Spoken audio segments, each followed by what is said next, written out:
Ruth, let's talk about the people that Joe Biden has brought together. This is a world in which we weren't sure 5 years ago whether NATO was really a functional organization under Donald Trump's leadership. Now we've got NATO, but we have these issues, right? We've got Maloney, we've got Poland, which really wasn't on the right side of much until this war began, but they've been solidly and staunchly in favor of Ukraine. We've got Hungary, which is always a question mark. Outside of NATO, we need the support of places like India. Modi got the red carpet at the White House, but not a particularly democratic place these days. Tell me about the alliances we have to form to fight Russia that would otherwise be considered unsavory. Yeah, this is very tricky, and I mean, we have a blueprint World War II allying with this, the Stalin from his great patriot phase. What's from the point of view of democracy, what's tough is take Maloney, who's kind of playing a double game. She's no fool. She's very able. She knows that it's not in her interest to alienate NATO and EU, and they depend on funds.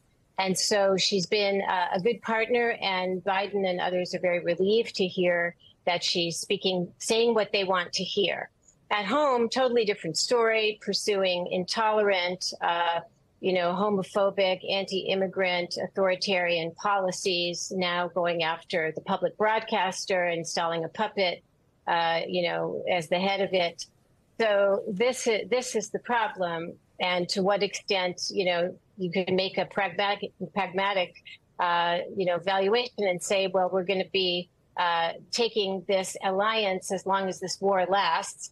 And then we'll see, which I imagine is what many leaders are doing. And there needs to be a we'll see, Terrell, because, as you said, Ukraine's making some progress right now, but they still do not have control of their skies. You and I have been in Ukraine, where we have seen Patriot missiles, American Patriot missiles, intercept these drones and these hypersonic missiles with amazing and remarkable success. But Ukraine still does not have the ability to fly F-16s.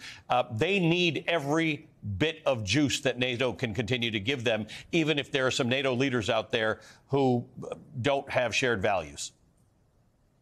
Right. So it's interesting that you talk about this conversation, Ruth, about, these leaders like Maloney, for example. And so what Biden is dealing with a very difficult diplomatic conundrum, I'm thinking. I think that him trying to galvanize the EU and NATO around Ukraine is like trying to herd cats, essentially. Yep.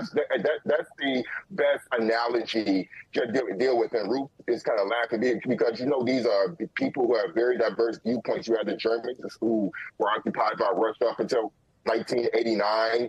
And then you have pretty much essentially a fascist like Maloney. But also you have to keep in mind that you have Israel, for example, which is pretty much operating as an apartheid state against Palestinians. And so, the United States just hosted the president there, but the Ukrainians are asking for kind of like the dome from Israel as well. And so, Iron Dome. And so you have all of these unsavory characters that the West has that Ukraine has to deal with. And those alliances are needed, all while Ukraine having to navigate the politics of race, of gender, of racism across Europe in ways that a lot of EU aspirants never really had to navigate, because these conversations in the accession process really didn't come up as intensely as they are right now for Ukraine, all while they're asking each of these unsavory people like Maloney for weapons. And she's the ironic person who's been one of the biggest supporters doing the work that, quite frankly, Germany or France ought to be doing. Interesting point. Israel, by the way, has objected to Ukraine getting the very system that America has provided them, Iron Dome. Terrell makes a very good point, Ruth. We do have undercurrents in France and in Germany and Netherlands and places like that, where actually the governments and the leaders there are otherwise aligned with the West, but they've been foot draggers, and they've got parliamentary, elections in those places that have indicated that the right is moving in. They're making more inroads. Yes, and this is the strategy is often to mask, in some ways, mask your, like, I'll use Maloney again as example. She is convincing everyone she calls herself a conservative.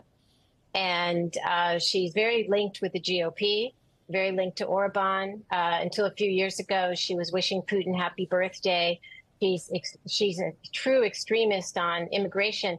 You know, she may be hosting Ukrainians, but she's trying to get make life impossible for non-Christian, non-white immigrants. Yeah. So these are all the contradictions that we have. And the danger is that the far right is kind of inserting itself under the guise of, you know, kind of being conservative for Christian values, the Orban playbook. Yep. And their alliances, however, are not with democracy. This is the problem.